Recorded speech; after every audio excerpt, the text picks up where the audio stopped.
નમસ્કાર ખેડૂત મિત્રો, હું છું મહેન્દ્ર કપૂરિયા। આપણી યુટ્યુબ ચેનલનું નામ છે કિસાન સાથી ભોલે બીજ નિગમ અને આપણી દુકાનનું નામ છે ભોલે બીજ નિગમ, તાલુકો કાલાવડ, જિલ્લો જામનગર। અને ખેડૂત મિત્રો, મારો મોબાઈલ નંબર છે 82 364 74।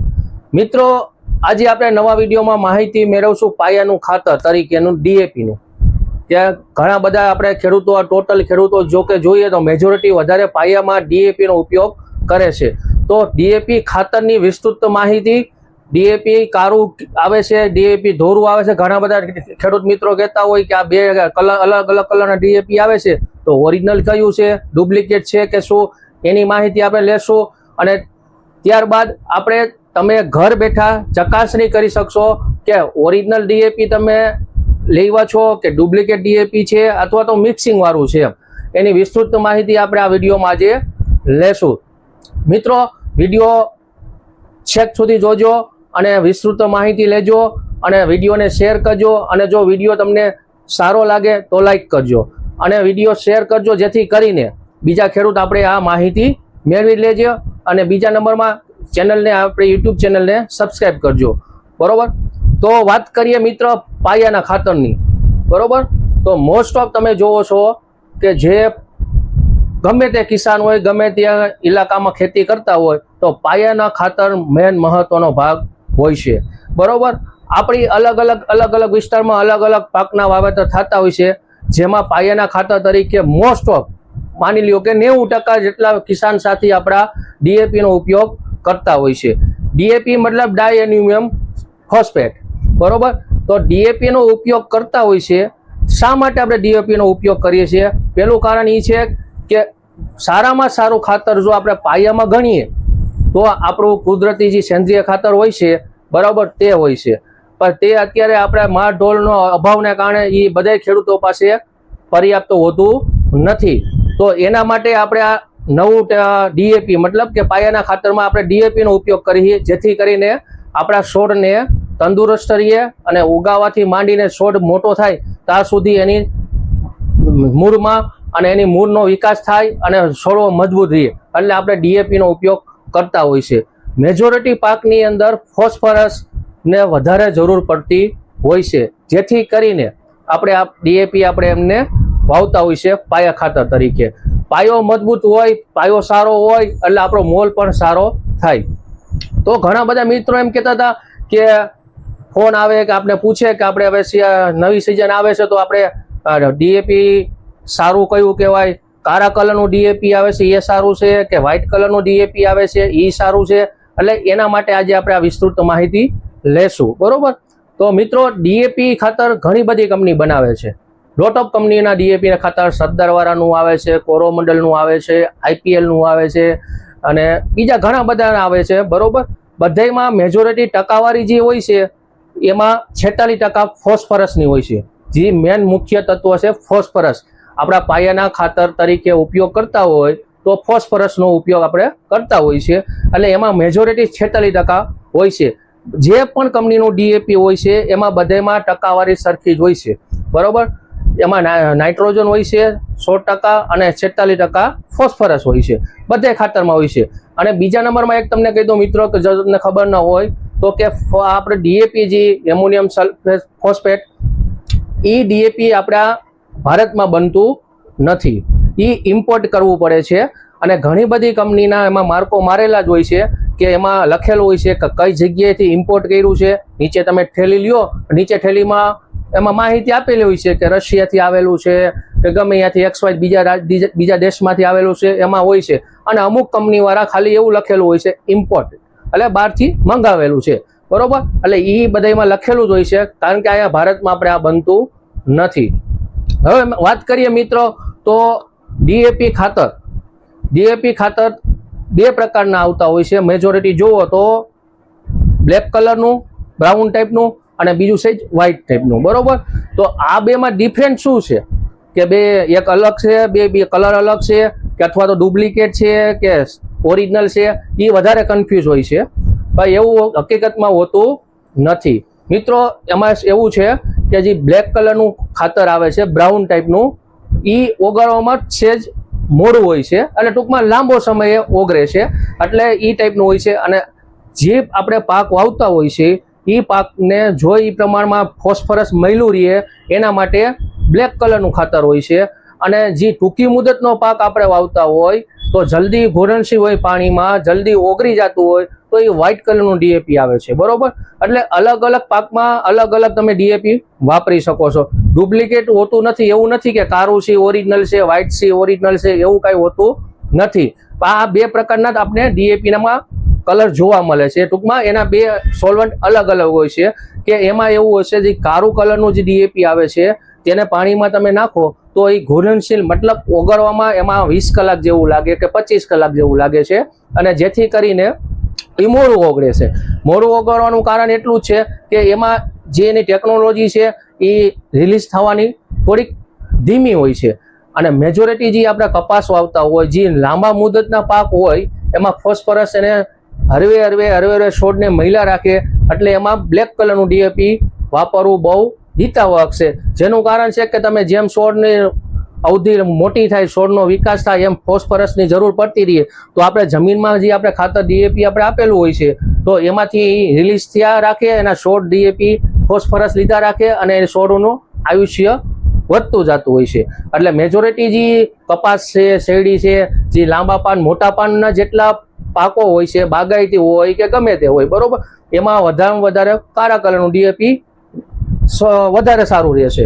અને બીજા નંબરમાં જોઈએ તો કે શિયાળુ સિઝનમાં જોઈએ તો આપણે ટૂંકી મુદતના પાક હોય છે, 3 મહિના વાળા હોય છે, 90 દિવસ વાળા હોય છે, 110 દિવસની અવધિ વાળા પાક હોય, એમાં સફેદ કલરનું ડીએપી સારું રહેશે. જેથી કરીને એ રિલીઝ વહેલું થાય છે, મતલબ ઓગળવાની ક્ષમતા એની વધારે હોય છે, જેથી કરીને વહેલું ઓગળે છે અને આપણા છોડને વહેલું મળે છે અને આપણે ઉત્પાદનમાં ફાયદો થાય છે. બીજું આમાં કાંઈ મોટું મહાભારત હોતું નથી. બરોબર, હવે આપણે એની ડોઝની વાત કરીએ ડીએપીનો, તો મિનિમમ આપણે જોઈએ તો 46% ફોસ્ફરસ હોય છે. બરોબર, તો છોડને ક્ષમતા પ્રમાણે આપણા વૈજ્ઞાનિકોએ આ એક રેશિયો બનાવ્યો કે 100% યુરિયા અને 46% ફોસ્ફરસ. એટલે 46% જેટલું છોડને આપણે ફોસ્ફરસ જોતું હોય છે. બરોબર, તો આપણે એને વીઘે મિનિમમ 15 થી 20 કિલો પાયા ખાતરમાં વાવવાનું હોય છે. મિત્રો ખાસ ધ્યાન રાખજો, ડીએપી તમે વીઘે 1 થેલી વાવશો તો એનો કશો કાંઈ ફાયદો થવાનો નથી. તમારા પૈસા કોરે કોરા એમનેમ જવાના છે.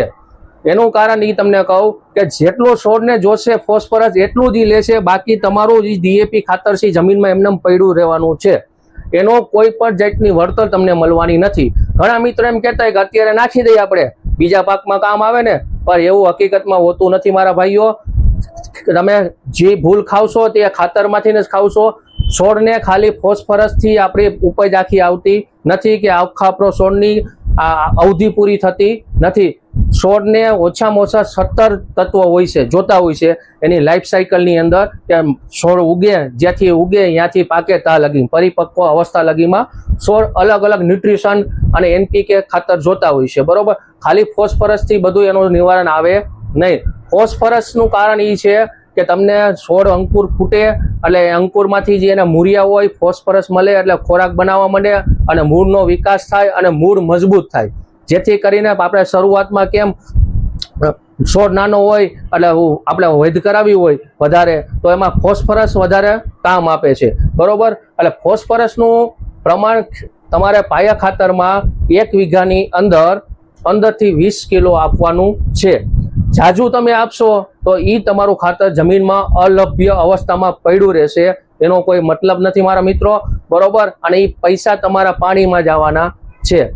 અને બીજા નંબરમાં આ સેન્દ્રિય ખાતર આપણી પાસે છાણિયું ખાતર તો હોતું નથી. બરોબર, એટલે આપણે આ ખાતરનો ઉપયોગ કરીએ છીએ. બરોબર, આ ખાતરની વધારે પડતું જમીનમાં ડીએપી રહેવાથી જમીન કઠોર બની જાય છે.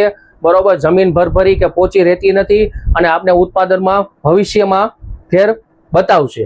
એટલે જેટલું જોઈ, જેટલું આપણે છોડને જોતું હોય, જેટલા આપણા કૃષિ વૈજ્ઞાનિકો ભલામણ કરતા હોય એટલું જ આપો, વધારે ખર્ચો કરતા નહીં. હવે મિત્રો જોઈએ તો આપણે એની માપની વાત કરી લીધી. બરોબર, હવે જોઈએ કે સફેદ ડીએપી છે, કાળો ડીએપી છે, એની આપણે ચર્ચા કરી લીધી કે ઓરિજિનલ હશે કે ડુપ્લિકેટ હશે. બરોબર, હવે આપણે મેન મહત્વનું એ છે કે અત્યારે માર્કેટમાં ડુપ્લિકેટ ડીએપી મળે છે. બરોબર, એ મોટો પ્રશ્ન છે. હવે એ તમારે ઘર બેઠા વગર લેબોરેટરીએ ઘરે બેઠા ચેક કરવું હોય તો કેવી રીતે કરી શકાય?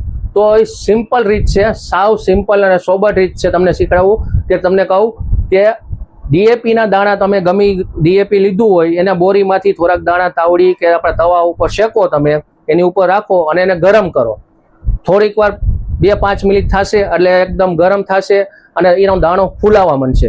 જેમ આપણે મકાઈ કેમ ફૂલાય એની જેમ ફૂલાઈ જાય તો માની લેવું કે એ ડીએપી આપણું ઓકે છે, ઓરિજિનલ છે, એ સમજવાનું. બરોબર. હવે બીજો પ્રયોગ એક એવો છે કે તમે થોડુંક ડીએપીના દાણા હથેળીમાં લ્યો અને આપણે જે ચૂનો આવે, ચૂનો આપણે તમાકામાં ખાતા હોય, ચૂનોમાં નાખીને તમે એને આમ ઘસીને એની સ્મેલ લ્યો એટલે એકદમ તીવ્ર સ્મેલ થઈ જશે. તમને છીકું આવવા માંડશે. જો છીકું આવે અને જો એની સ્મેલ એકદમ સ્ટ્રોંગ લાગે તો સમજવાનું કે ડીએપી ઓરિજિનલ છે. બરોબર. અને એક છેલ્લો ત્રીજો પ્રયોગ છે કે તમે પાણીની બોટલ હોય અથવા પાણીનો ગ્લાસ હોય, કાચના ગ્લાસમાં પાણી લઈ અને ડીએપીના દાણા અંદર નાખી દો અને મિનિમમ 10 થી 15 કલાકમાં એ દાણા તમે હલાવીને જોવો તો નીચે મટીરિયલમાં કાંઈ હોતું નથી, ઘૂરણશીલ થઈ જાય તો એ ડીએપી સારું હોય છે. અથવા તો થોડા જાજુ ડીએપી દાણા પડ્યા રહીએ એવું લાગે તો એ ભેળસેળવાળું હોઈ શકે, એવું પણ બની શકે. પણ મોસ્ટ ઓફ ડીએપી જોઈએ તો આ તમે 2-3 કારણો દ્વારા તમે ચકાસી શકો કે ડીએપી આપણું ઓરિજિનલ આવ્યું છે કે ડુપ્લિકેટ આવ્યું છે. અત્યારે ઘણા બધા ખેડૂત મિત્રોને ફોન આવે કે અમારે ડીએપી મતલબ ખાતર, આપણી ભાષામાં એમ કે અમે ખાતર લીધું પણ એમાં કઈ અસર કરી નહીં, એટલે મતલબ કે એ ડુપ્લિકેટ આવ્યું હોય છે. પણ તમે તમારી રીતે ચકાસણી કરી શકો છો, તમારા ઘર બેઠા થઈ શકે છે. આમાં કોઈ જાતનો ખર્ચો નથી. તમે ડીએપી લીધું હોય એમાંથી મેં તમને જે 2-3 પ્રયોગ આપ્યા એ પ્રયોગ કરી જુઓ એટલે તમને ઓટોમેટિક ખબર પડી જશે. બાકી સફેદ કલરનું ડીએપી અને વ્હાઇટ કલરનું ડીએપી બે સારા જ હોય છે. અલગ અલગ પાકમાં અલગ અલગ આપી શકાય એના માટે બે અલગ અલગ બનાવેલા છે. જો તમે શિયાળુ સિઝનમાં વાવેતર કરવું હોય તો પાયા ખાતરમાં સફેદ કલરનું ડીએપી લઈ શકો છો, એ વહેલું ઓગળી જશે અને આપણા છોડને વહેલું મળશે. અને જો તમે ચોમાસા પાકની અંદર કપાસનું, શેરડીનું ને એવું વાવેતર કરેલું હોય તો એમાં બ્રાઉન કલરનું મતલબ બ્લેક કલરનું તમે ડીએપી ઉપયોગ પાયામાં કર્યો હોય તો એ હરવે તમને તમારા છોડને મહિલા રાખે. કારણ કે આપણા કપાસના છોડની અવધિ 150 થી 160 દિવસની હોય છે. મોટો ઝાઝો સમય કપાસ ઉભો રહીએ એટલે એને હરવે રિલીઝ થાય અને હરવે એના મૂળિયા લેતા હોય છે. ડીએપી બધાય સારા જ હોય છે. મોસ્ટ ઓફ ડુપ્લિકેટ જોવું હોય તો તમે આ રીતે અખતરો કરી શકો છો. બરોબર. આ હતી મિત્રો આપણે આ વિસ્તૃત માહિતી ડીએપી બાબતની. એટલે આવા નવા આપણા વિડીયો જોયા રાખજો. આપણે નવો વિડીયો બનાવશું કેનો કે ડીએપી સિવાયના બીજા ખાતર પાયામાં કયા ચાલે એના માટે એક વિડીયો આપણે સ્પેશિયલ બનાવશું. વિડીયોને જોજો. બરાબર. અને રજા આપશો. જય જવાન, જય કિસાન.